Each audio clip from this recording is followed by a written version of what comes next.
The challenge the galaxy was wide, endless, and full of prideful voices. In the grand chamber of the Galactic Council, hundreds of alien species gathered, their ships hovering outside in orbit, their banners glowing in strange colors. Each race had come with their finest representatives, dressed in robes, armors, or shells that showed their status. At the center of this great circle stood a single empty seat, the one reserved for humanity. The council chamber buzzed with sound. Tall insectoids clattered their mandibles. Slender reptilians hissed with amusement. The feathered delegates of another world whispered in their soft tones. All spoke of the same subject. They spoke of Earth. "They are too young," one alien hissed, its scales glittering under the chamber lights. "Humanity has no right to sit among us." A heavier voice followed, booming from a massive creature with stone-like skin. "They come from a deathworld, yes, but that makes them dangerous, not worthy. Do we allow predators into our home?" Laughter filled the chamber, rough and cruel. "They think they are ready for the stars," another sneered. "But they are fragile. Their bodies are soft. Their lives are short. They have no place ruling anything." The words spread like fire. Humanity's seat remained empty, but their presence was felt. Even in their absence, the thought of Earth sparked fear and jealousy. The galaxy had seen humans grow too fast. In only a short time, they had gone from primitive machines to interstellar fleets. That speed was unnatural to the older species who had waited thousands of years to climb. Then a voice rose above the noise. It belonged to the warlord of the Dravic Empire, a reptilian race with teeth like knives. His scales glowed with war paint as he lifted his clawed hand. "Enough talk. Let us settle this. If humans claim to belong here, let them prove it. We challenge them. Their fleets against ours, their world against ours. We will see what these deathworlders truly are." The chamber fell silent for a moment. Then, like a storm, agreement spread. Yes, a test, a battle. Let the humans fight and let the galaxy watch them fail. The council leader, a tall figure with a voice that echoed across the room, hesitated. Such a challenge could end in blood. Humanity has asked for peace. Must we force them to war? But the others only laughed again. Peace? That is a mask. Do you not see how quickly they build? How easily they adapt? If we do not put them in their place, they will rise above us all. The vote was taken. The challenge was made official. Humanity would be called to the battlefield. And so the council sent the message.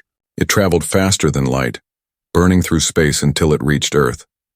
When the human council received the words, they sat in silence.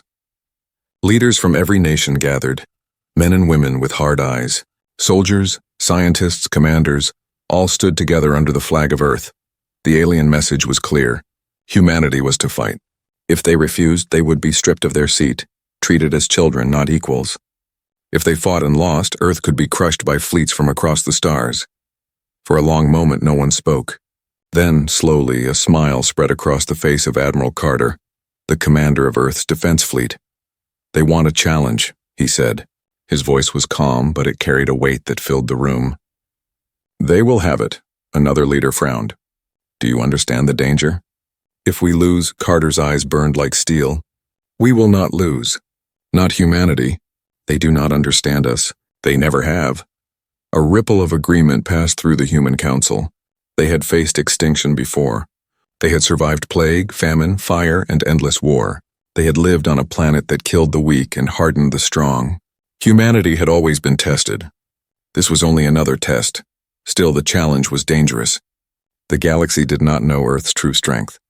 They had never seen the weapons hidden in deep space docks. They had never faced human soldiers who carried both machine and instinct into battle. The Council of Earth prepared their response. With a single voice, they sent the message back to the stars. "We accept." Back in the chamber of the Galactic Council, the words arrived. Every alien eye turned to the translator as the human response was read aloud.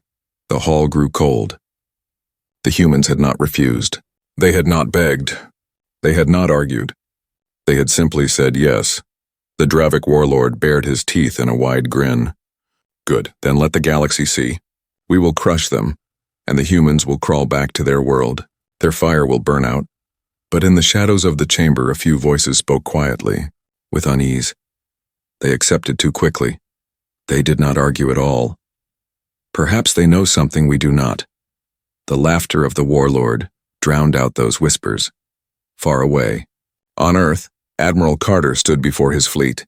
In the great hangars, ships roared to life, engines glowing, weapons awakening. Soldiers checked their armor, their rifles, their blades. Humanity's war drums began to beat, not with fear, but with resolve. The galaxy thought humans would kneel. They would soon learn they had made a mistake. For centuries, humanity had survived the worst their own world could offer. And now, for the first time, the stars themselves would discover what that meant. The challenge had been made. Humanity had answered. The day of reckoning was coming. The warning ignored, the Council's challenge echoed across the stars, and soon the whole galaxy knew. From the cold moons of the Kithari to the gas giants of the Seracs, rumors spread like wildfire. Everyone spoke of the humans. Some mocked them, others feared them, but all waited to see what would happen. On Earth, preparations moved quickly. Fleets were readied, soldiers trained, factories worked day and night. But before sending their ships to war, humanity sent a message to the Galactic Council. It was short, sharp, and carried no ornaments of diplomacy. Do not test us. You will regret it. The words were simple, but they shook those who read them. There was no begging for peace, no attempt at compromise. Only a warning, like the growl of a predator before it strikes. Inside the council chamber, the reaction was almost immediate. The Dravik warlord burst into laughter, slamming his claw against the table so hard that sparks flew from the metal. Do you hear them?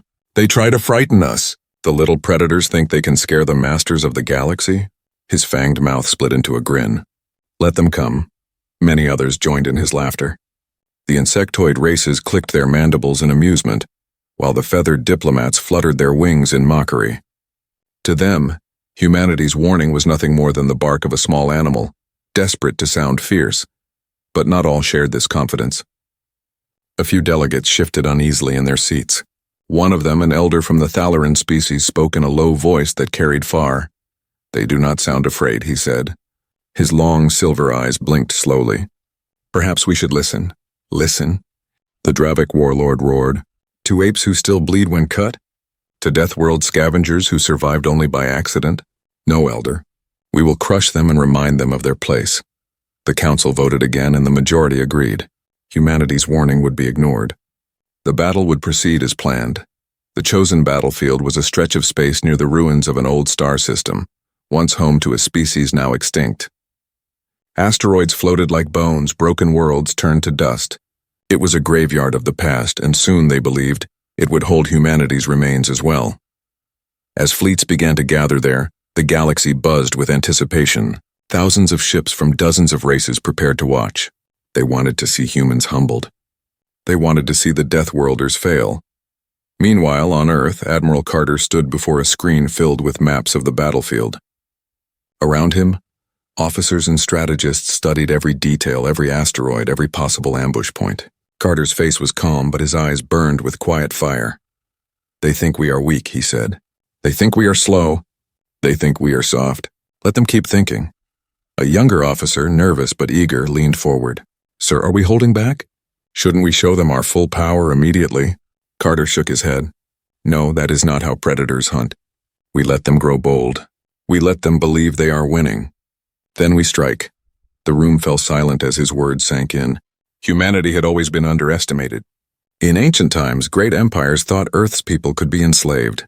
In wars of the past, enemies thought humans could be broken. Yet each time humanity had risen from the ashes, fiercer than before. Now the galaxy itself was making the same mistake.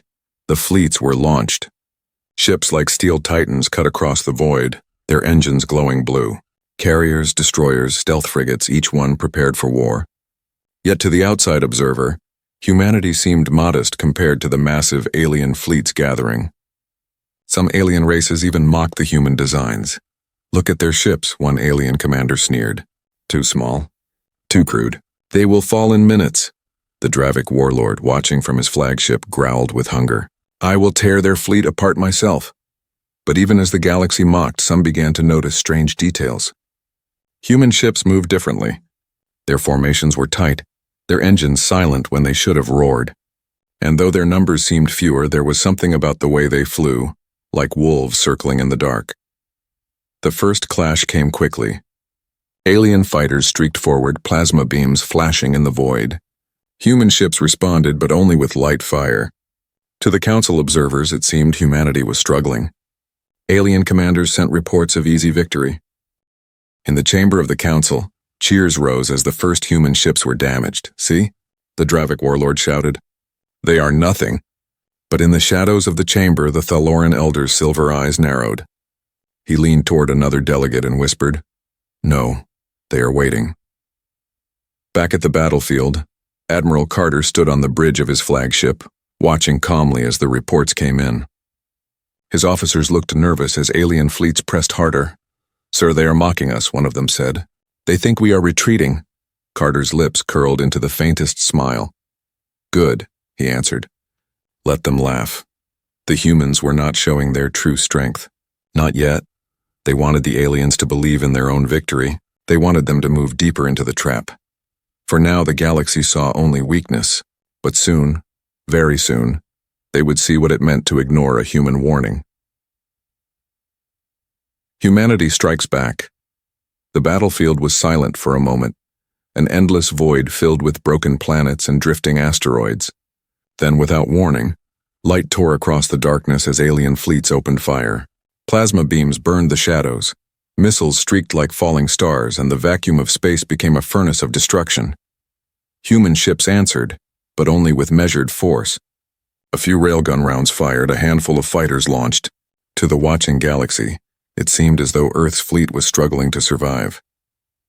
On the bridge of the Dravik warlord's flagship, cheers erupted. His second-in-command hissed with pleasure, claws tapping against the steel deck. "They fall back, my lord." Their lines break. "Humanity will not last the hour." The warlord's grin widened, his teeth sharp like broken glass. "Good, let them run. We will scatter their ashes across the stars." Across the council chamber, alien representatives leaned forward to watch the battle unfold on massive holoscreens. To them, the story was already decided. Humanity had walked into the fire and they would be burned. But then something strange happened. The human fleet shifted. Not wildly, not with panic. Their ships moved with precision, their formations changing like a puzzle snapping into place. A group of destroyers suddenly veered off, sliding behind a cluster of asteroids. Fighters vanished from sensors as if swallowed by the void. Where did they go? One alien commander demanded over the comms. "Track them!" Yet the ships were gone, hidden, silent, like hunters in the dark. Admiral Carter stood at the center of his bridge, his expression calm as the reports arrived. His officers looked tense, but he did not waver. "They believe we are weak," he said softly. "They believe we are breaking now. Show them the truth."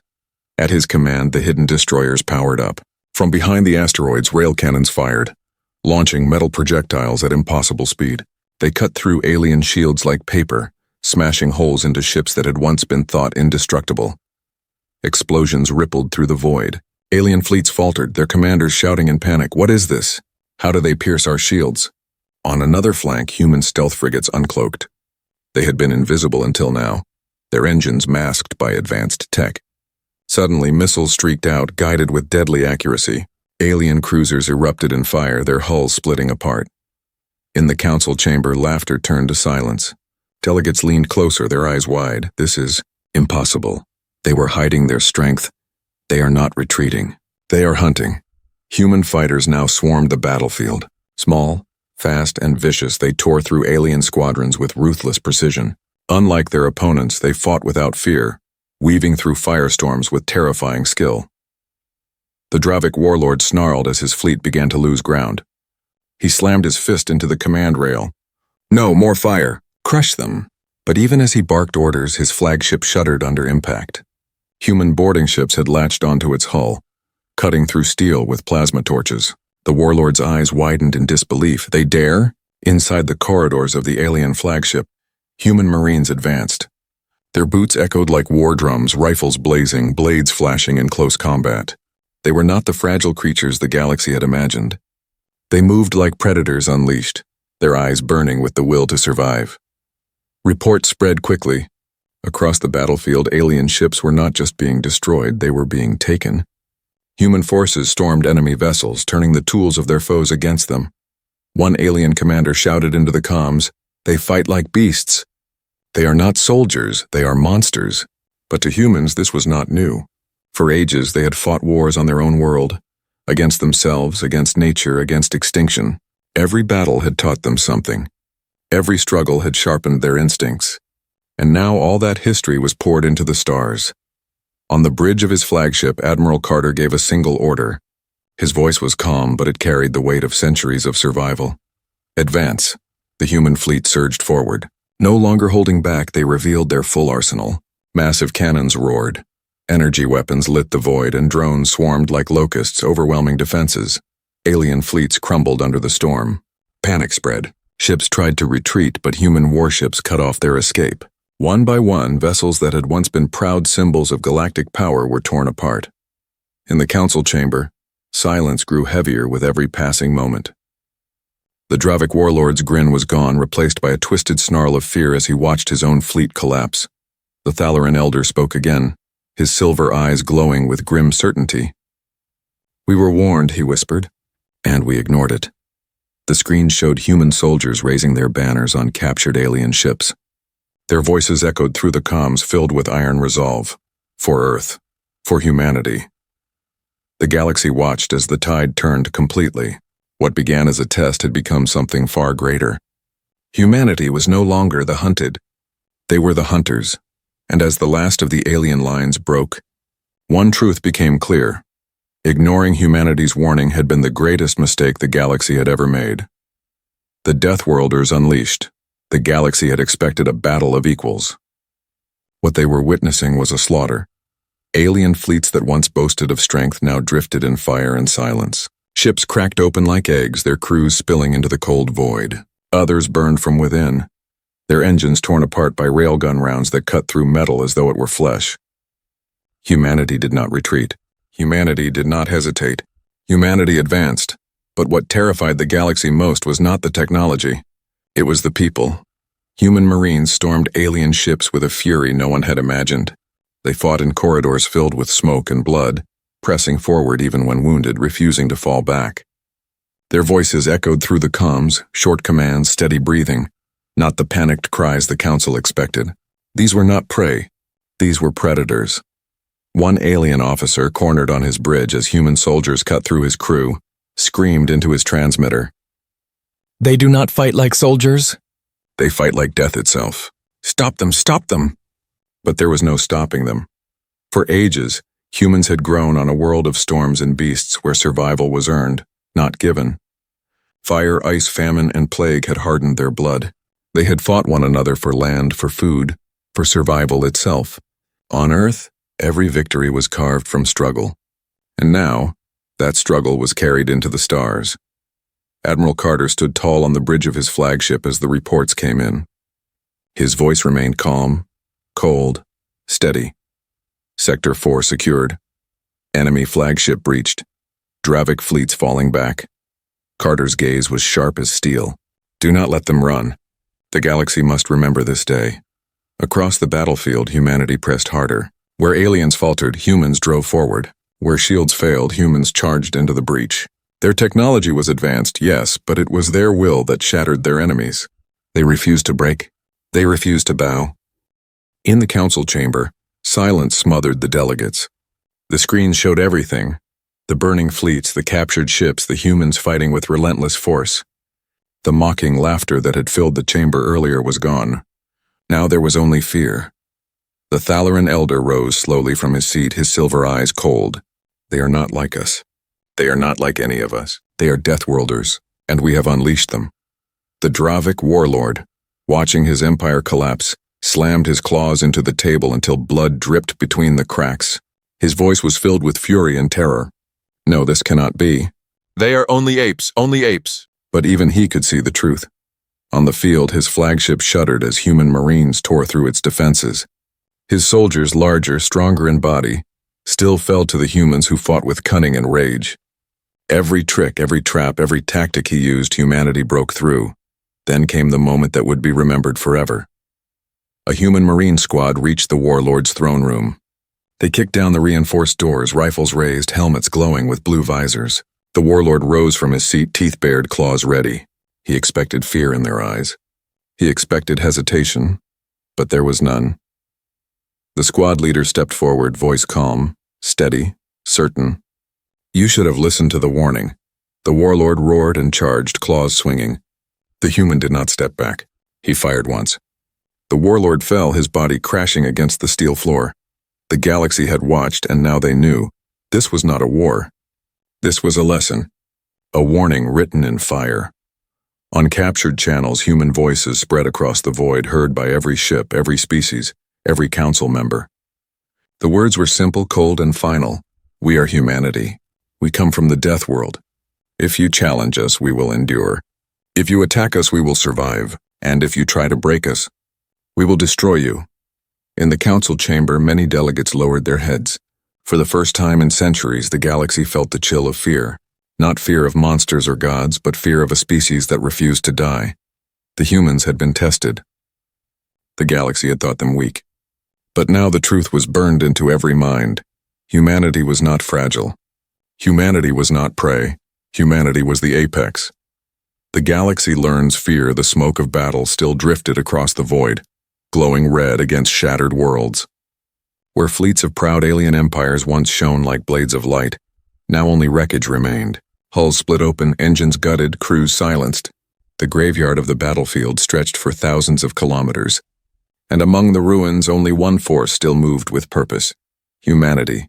Their warships, scarred but alive, glided through the wreckage like hunters claiming their kill.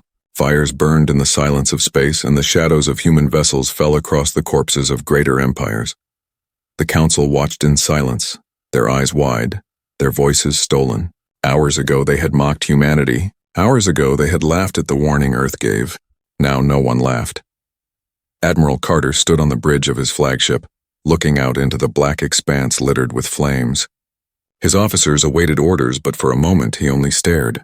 He saw the broken fleets of the Dravic Empire, once proud predators themselves, now reduced to drifting carcasses. He saw the torn banners of species who had declared themselves rulers of the stars. All of it had fallen, and humanity still stood. His voice was low, steady, and merciless. Transmit to the council. The comms opened. Across the galaxy, every channel carried his words. Every delegate in the chamber froze as the human admiral's voice filled the air. You asked for a challenge. You demanded we prove our place among you. You ignored our warning. And now you have your answer. Silence followed. No one dared to interrupt. Carter's eyes narrowed. His words were cold as steel. Humanity does not kneel. We do not break. We do not forgive those who try to cage us. Remember this day because it will never fade. The stars belong to those who endure, and no one endures longer than humanity. The message ended. For a long time, no one in the council chamber moved. Some delegates trembled, others looked away, but all felt the same truth pressing down on them. Humanity was not fragile. Humanity was not weak. Humanity was the predator they had unleashed upon themselves. The Dravic delegation, once so loud, sat silent. Their warlord was dead, their fleets destroyed, their empire fractured in a single night. The whispers around the chamber carried only one name now: Deathworlders. It spread like fire from species to species, from mouth to mouth. The name had existed before, a cruel insult, a reminder of Earth's violent origins. But now it carried a different weight. It was not mockery. It was fear. It was respect. The Thalaran elder spoke, his silver eyes reflecting the fire on the screens. His voice was calm but heavy with truth. They have earned their title. The Deathworlders are not prey. They are the apex. And no one argued. In the days that followed, word spread to every corner of the galaxy. Stories twisted into legends. Soldiers whispered of human marines who stormed ships without hesitation. Commanders spoke of fleets that moved like wolves, striking with cunning no one had seen before. Even civilians who had never faced humanity began to feel the chill of their name. Children of alien worlds asked their parents about Earth, their voices trembling. Traders spoke in hushed tones, careful not to mock the species who had humbled empires. And slowly across the stars, fear turned to a new kind of respect. No one challenged Earth again. On Earth itself, life continued, but a shadow hung in the air. The people knew what had been done. They had shown the galaxy their teeth, and the galaxy would never forget. Some were proud. Some were uneasy. But all understood. Humanity's place had been carved into the stars with blood. Admiral Carter returned to Earth in silence. Crowds cheered for him, but his face remained cold. He had not fought for glory. He had not fought for conquest. He had fought because humanity was given no choice. And yet he knew the truth. The galaxy had seen humanity's strength, but also its hunger. The Council would not forget, and neither would Earth. On the night of his return, Carter stood alone, staring at the dark sky. Stars glittered above him, silent witnesses to the war. He whispered a single line, one no one else would hear. They thought we were weak. Now they know better. Now they will never forget. And somewhere far across the galaxy, species that once laughed at humanity's warning now sat in silence, afraid to even whisper their names. They had learned the truth the hard way. The day aliens challenged humanity, the galaxy learned who truly ruled the stars.